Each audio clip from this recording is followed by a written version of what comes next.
क्या होगा अगर आपके स्कूल के लोग आपको इस हद तक बुली करे कि आपको अपने कमरे में रहना ही ज्यादा सेफ लगने लगे, या फिर यही एकमात्र उपाय बन जाता है उन पुलिस से बचने का। एनजी की जिंदगी पुलिस के कारण किसी बुरे सपने में तब्दील हो गई थी और वो तो स्कूल जाने के नाम से भी डरती थी, क्योंकि वहाँ पर वो पुलिस उसे सताया करते थे। पर उसने ये कभी नहीं सोचा था कि पुलिस इस हद तक गिर जाएंगे कि वो उसके घर के बाहर आकर उसे परेशान करने का इंतजार करेंगे, यहाँ तक कि दरवाजे और खिड़कियां बंद कर देने के बावजूद भी वो वहाँ से हिलते भी नहीं है। उल्टा एनजी को नीचा दिखाने के लिए उसकी बुराई करने लग जाता है। ये बातें इस हद तक क्रूर होती है जो किसी खंजर की तरह दिल में छुप जाए। इस तरह की सफोकेट कर देने वाली फीलिंग सिर्फ वही लोग समझ सकते हैं जो ऐसे वक्त से गुजर चुके हो। वो जानते हैं कि पुलिस के लिए ये सब मजाक होता है और शायद वो कुछ वक्त बाद तक तो ये भी भूल जाते हैं कि उन्होंने किसी को बुली भी किया था, लेकिन ये उस बुली हुए इंसान को लाइफ टाइम ट्रॉमा दे देता है जिससे शायद ही कोई बाहर आ पाता है। उस वक्त एनजे बस यही मना रही होती है कि उसके पेरेंट्स जल्दी से घर आ जाए। तब से स्कूल ना जाना उसके लिए नॉर्मल बात हो चुकी थी। किस्मत से उसकी माँ उसके इस फैसले से सहमत थी और हमेशा टीचर से कोई ना कोई बहाना बना दिया करती थी स्कूल मिस करने के लिए। जब उसकी माँ काम के लिए निकल जाती है तो एनजे घर पर ही रुकती और वो ज्यादा कुछ नहीं करती, लेकिन हाँ वो खाना स्किप नहीं करती और टाइम से सो जाती है।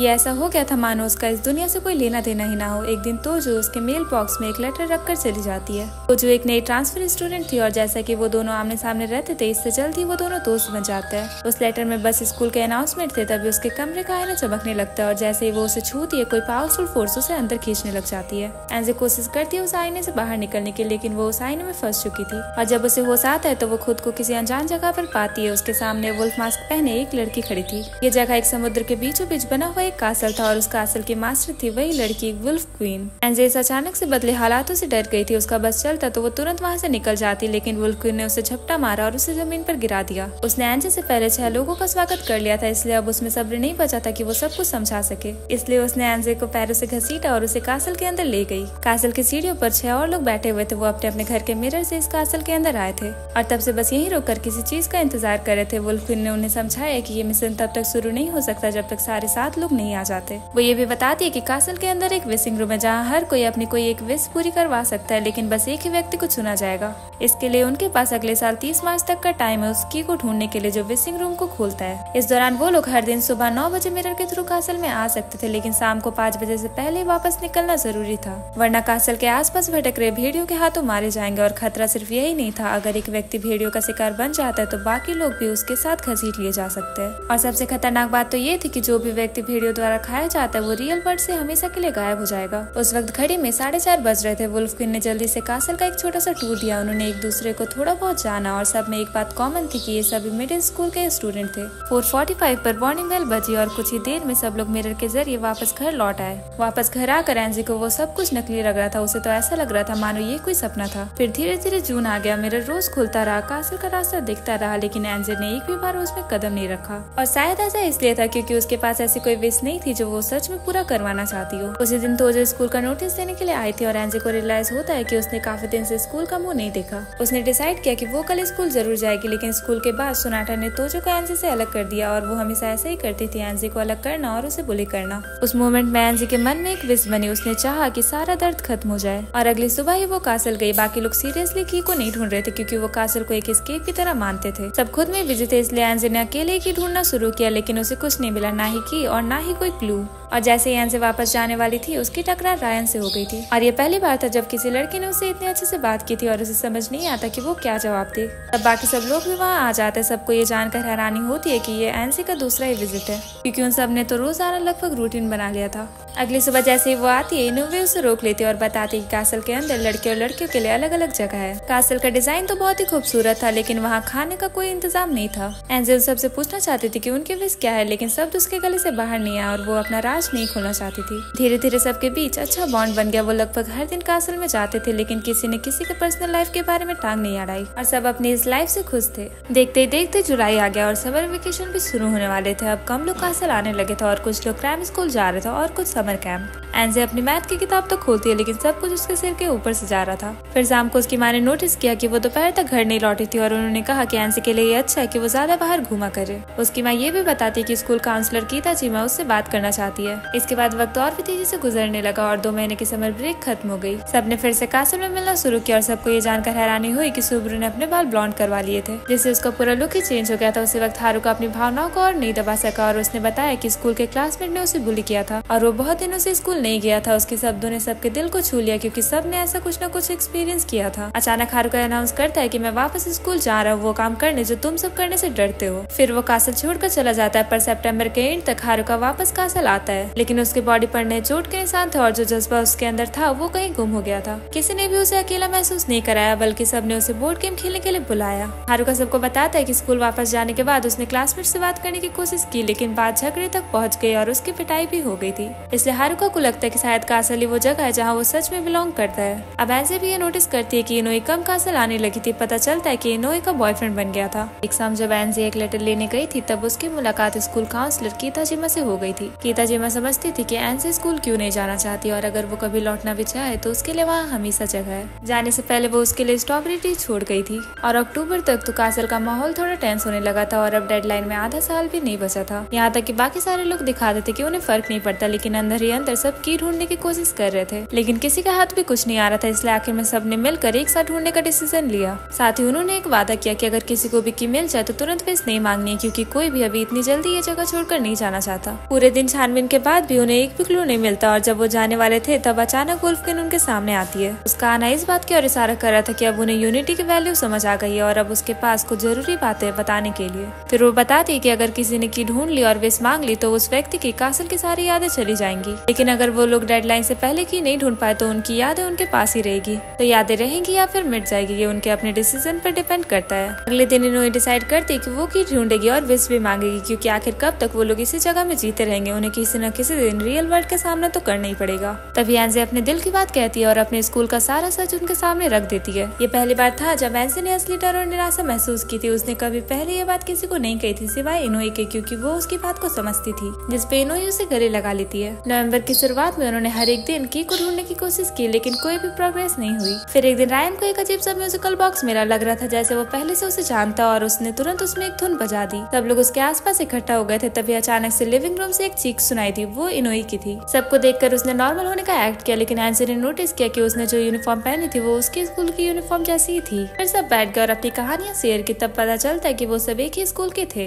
लेकिन हर किसी के पास स्कूल से दूर रहने की अपनी वजह थी। सबकी बातें सुनने के बाद एनजे के अंदर अचानक हिम्मत आ गई। उसने अपनी माँ को बताया कि उसे बुली किया जाता था। उसकी माँ खुद को ही दोषी मान रही थी कि वो पहले उसे क्यों नहीं समझ पाए और प्रॉमिस किया कि अब वो दोनों मिलकर इसे फेस करेंगे। दिसंबर की शुरुआत में एनजे की माँ उसके होम रूम टीचर से मिले, लेकिन टीचर ने इस बात को बिल्कुल सीरियस नहीं लिया। ये देखकर उसकी माँ ने पीछे हटने से मना कर दिया। उसने प्रिंसिपल से मिलने की डिमांड की। अपनी माँ को इतने स्ट्रॉन्ग तरीके से उसके लिए लड़ता देखकर एनजे ने पहली बार उनके लिए रिस्पेक्ट महसूस की। अगले दिन मासामुरे ने सबको बताया कि उसके पापा ने उसका ट्रांसफर दूसरे स्कूल में करवा दिया है, लेकिन उससे पहले वो सबसे रियल लाइफ में मिलना चाहता था। तो सबने डिसाइड किया कि वो स्कूल के इन्फर्मरी में मिलेंगे। एनजे जो काफी वक्त से स्कूल नहीं गई थी, आखिरकार हिम्मत जुटाकर वो स्कूल चली जाती है, लेकिन एंट्रेंस पर उसका सामना तोजो से हो गया। दोनों ने एक दूसरे को एक भी शब्द नहीं बोला। तभी एनजे ने अपने जूतों पर एक लेटर देखा। उस पर सोनाटा का साइन था, वही जो उसे बुली किया करती थी। उसमें सोनाटा ने एनजे से माफी मांगी थी, जो होम रूम टीचर ने उसे लिखने के लिए कहा था, क्योंकि एनजे उस दिन स्कूल आ रही थी। टीचर ने सोनाटा को उस दिन छुट्टी दे दी थी। लेटर के एंड में लिखा हुआ था कि सोनाटा एनजे से मिलना चाहती है। एनजे को यह माफी कम और धमकी ज्यादा लगी।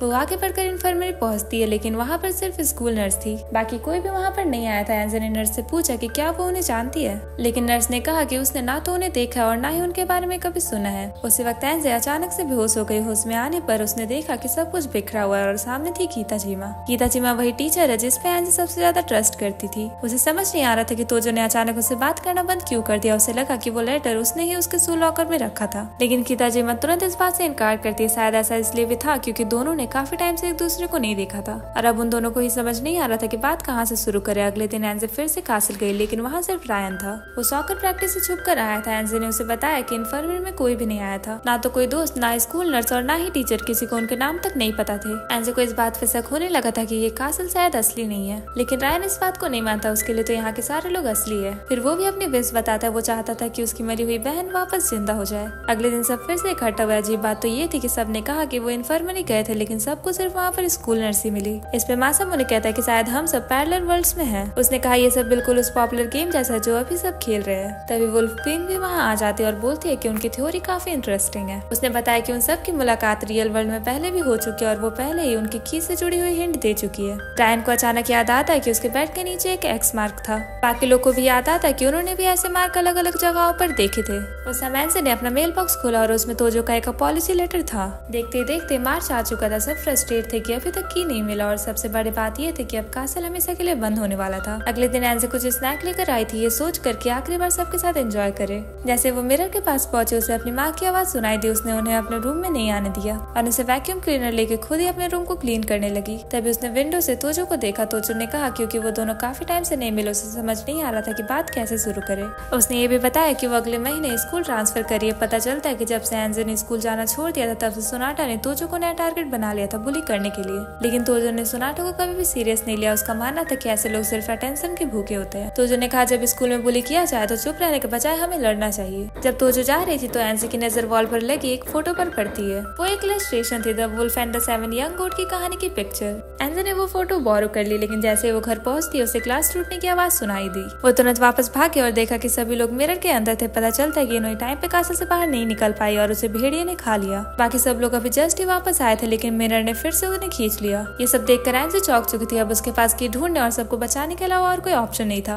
और जब वो कासल पहुंची तो सब कुछ तबाह हो चुका था। उसने उस फोटो के क्लू के बेस पर सर्च करना शुरू किया। जहाँ जहाँ लिटिल गोट्स छुपे थे वहाँ एक्स सिंबल बने हुए थे। अचानक एक सिंबल हवा में फ्लोट करने लगा। जैसे उसने हाथ बढ़ाया वो सिंबल उसके पाम से गायब हो गया। फिर एंजे ने फोटो के क्लूज को फॉलो करते हुए फाइनल एक्स सिंबल को ढूंढ लिया था। उसने अपना हाथ ऊपर उठाया ताकि वो ऊंचा सिंबल छू सके। उस वक्त उसके हथेली पर बना हुआ सिंबल ग्लो करने लगा। तभी उसके सामने एक फ्लोटिंग प्लेटफॉर्म आ गया। जब एंजे उस प्लेटफॉर्म पर चढ़ी तो उसने विश ग्रांटिंग की को देखा और जैसे उसने की को हाथ में लिया तो उसने सबके मेमोरीज देख लिए, जिससे पता चलता कि सब लोग स्कूल इसलिए नहीं जा रहे थे क्योंकि उन्हें वहाँ पर बुली किया जा रहा था। उनके पेरेंट्स एंजे की तरह उन्हें समझने वाले थे। किसी ने भी अपने बच्चों को जबरदस्ती स्कूल भेजने की कोशिश नहीं की। लेकिन इनोई की कहानी अलग थी। जब वो स्कूल से दूर थी तो उसने एक बॉयफ्रेंड बना लिया था। उनकी ग्रैंड मदर को भी ये लड़का बहुत ही पसंद था, लेकिन कुछ वक्त बाद ही उनकी डेथ हो गई और उसके बाद उसका स्टेप फादर उसका गलत फायदा उठाने की कोशिश करने लगा। उस वक्त जब उसे सबसे ज्यादा हेल्प की जरूरत थी तो वुल्फ क्वीन ने उसका दर्द महसूस किया और उसे कासल के अंदर ले आई। इनोई ने बॉयफ्रेंड इसलिए ढूंढा था ताकि वो उसे प्रोटेक्ट करे, लेकिन जब उसे सबसे ज्यादा उसकी जरूरत थी तो उस लड़के ने उसे बिट्रे कर दिया। इसके बाद इनोई ने डेस्परेट होकर अपने आप को कासल के वार्डरूम में छुपा लिया। वो इतनी ज्यादा डर चुकी थी कि वो अपने गंदे स्टेप फादर का सामना करने घर नहीं जा सकती थी। लेकिन कासल को क्लोज होने का वक्त आ चुका था। बाकी लोग इनोई को कासल के बाहर नहीं ढूंढ पाए, इसलिए मजबूरन उन्हें पहले निकलना पड़ा। लेकिन जैसे वो निकले मिरर ने उन्हें दोबारा अंदर खींच लिया और तभी कासल के अंदर एक बड़ा भेड़िया आ गया।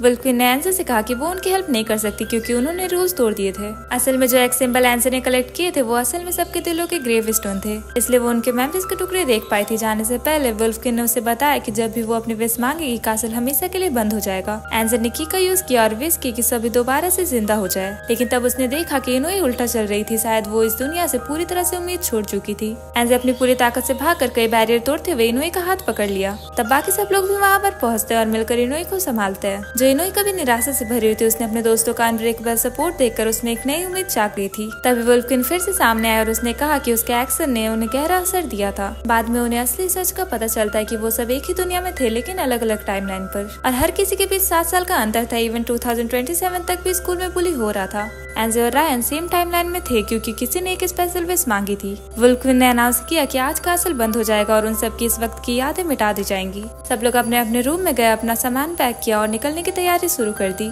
तभी रायन अचानक से बोला, वुल्फ क्वीन तुम मेरी बहन हो, है ना? क्योंकि जब म्यूजिक बॉक्स प्ले हुआ था तो उसने अंदर से फील किया था कि वो सब 7-7 साल के अलग टाइमलाइन में होने चाहिए थे, लेकिन एक टाइमलाइन मिसिंग थी, 1999। और 1999 वही साल था जब रायन की बहन की डेथ हुई थी। लेकिन वुल्फ क्वीन ने इस सवाल का जवाब नहीं दिया। फिर अलविदा कहने का वक्त आ गया था। सबने कासल के वॉल पर अपना नाम लिखा और चले गए। इनोई ने एक बार फिर से एंजे का शुक्रिया किया क्योंकि उसकी जिद की वजह से उसे जीने का हौसला मिला। सबके जाने के बाद रायन ने वुल्फ क्वीन से एक लास्ट रिक्वेस्ट की, मैं चाहता हूँ कि मैं कासल की सारी यादों को याद रखूं। वुल्फ क्वीन इसके लिए हाँ कहती और अपना मास्क हटा देती। ये उनके लिए काफी इमोशनल था। कुछ दिन बाद काउंसलर की तजीमा बहुत खुश थी क्योंकि एंजे वापस स्कूल आई थी। हर बार जब भी वो एंजे को देखती तो उसे एक अजीब सी कनेक्शन फील होती, जैसे एंजे उसके दिल के किसी दर्द का इलाज थी। लेकिन एंजे ने कभी ऐसा नहीं सोचा था कि वो खुद गीताजिमा के इमोशनल हीलिंग के की का एक हिस्सा बन जाएगी। आप लोग कंफ्यूज ना हो इसलिए मैं बता देती हूँ कि गीताजिमा ही इनोई है। कुछ टाइम बाद जब एंजे स्कूल जा रही थी तो एक लड़का उसका इंतजार कर रहा था। उसने अपना नाम बताया, मैं रायन हूँ। एंजे ने उसे पहचाना नहीं, लेकिन फिर भी वो उसे काफी अपना सा लगा। इसी के साथ ये प्यारी सी कहानी यहीं पर खत्म होती है। Thanks for watching and bye bye.